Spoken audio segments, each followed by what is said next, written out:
So good morning friends, मैं दनिश पटेल एक बार फिर आप सभी महत्वाकांक्षी लोगों का मेरे इस नए वीडियो में हार्दिक स्वागत करता हूं। मैं आशा रखता हूं कि आप सभी लोग हेल्दी होंगे। मैं आज एक ऐसी कहानी सुनाऊंगा जो हमें मजबूर कर देगी ये सोचने पर कि हमारी कल्पनाएं कैसी होनी चाहिए, हमारी सोच कैसी होनी चाहिए।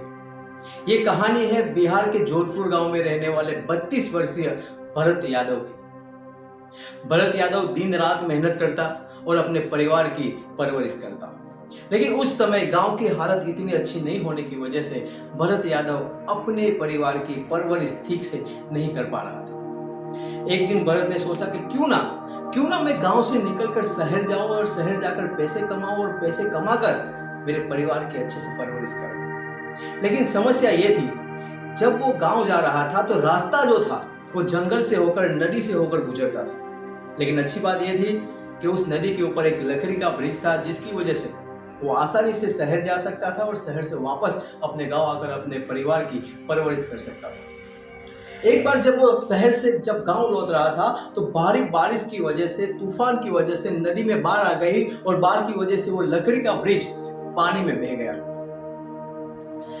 और बहाव इतना ज्यादा था कि भरत यादव चाहकर भी तैरकर अपने गांव तक नहीं पहुंच पाता। इसलिए भरत यादव ने सोचा कि क्यों ना मैं नदी के रास्ते जंगल से होकर अपने घर पहुंचूं। जब उसने अपना सफर शुरू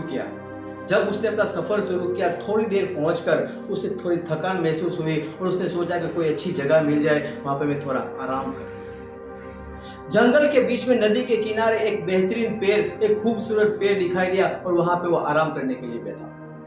जब वो आराम कर रहा था तो कल्पना कर रहा था, काश मुझे यहाँ पे एक अच्छा गड्ढा मिल जाए, तकिया मिल जाए सोने के लिए, तो मैं यहाँ पे आराम करूं। जैसे ही कल्पना में गद्दा और तकिया आया, वहां पे प्रकट हो गया गद्दा और तकिया। और उस तकिए पर जब वो आराम कर रहा था, उस गद्दे पे जब वो आराम कर रहा था, तो एक और ख्याल आया कि क्यों ना यहाँ पे अगर मुझे खाना मिल जाए तो मेरे लिए कितना अच्छा होगा। जैसे ही उन्होंने कल्पना की सोच में खाना आया तो वहां पे खाना प्रकट हो गया। अब वो खाना खाकर अच्छे से गद्दे पे सो रहा था, लेकिन सोते सोते एक नेगेटिव ख्याल उसके दिमाग में आया कि मैं जंगल के बीच में हूँ और मैंने इस पेड़ के नीचे गद्दे के बारे में सोचा तो गद्दा प्रकट हो गया। मैंने सोचा खाने के बारे में तो खाना प्रकट हो गया। जरूर इस पेड़ के नीचे कोई ना कोई भूत रह रहा होगा। जैसे ही उसकी सोच में भूत आया, जैसे ही कल्पनाओं में भूत आया, वहां पे भूत प्रकट हो गया। जब भूत प्रकट हो गया तो वो और डर गया और डर के मारे वो सोचने लगा, ये भूत मुझे मार देगा और मुझे खा जाएगा। और बिल्कुल ऐसा ही हुआ। उस भूत ने भरत को मार दिया और भरत को खा लिया। अब मेरा आपसे ये सवाल है, क्या भरत को उस भूत ने मारा?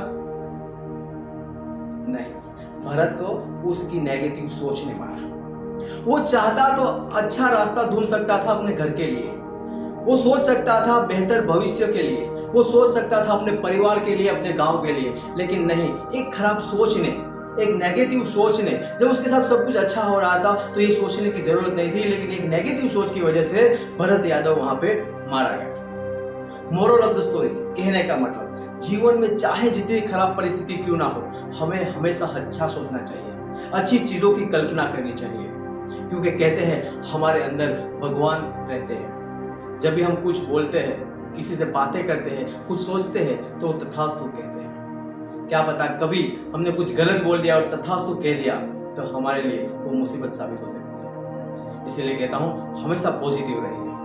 आई होप कि मेरे इस छोटे से लेसन से इतना तो पता चल गया होगा कि हमें हमेशा अच्छा सोचना है, बेहतरीन सोचना है, हमारे उज्जवल भविष्य के बारे में सोचना है, सक्सेस के बारे में सोचना है। तो थैंक यू सो मच। मैं दनिश पटेल चलते चलते यही कहूँगा, हमेशा मस्त रहो, खुश रहो, मुस्कुराते रहो। Thank you so much.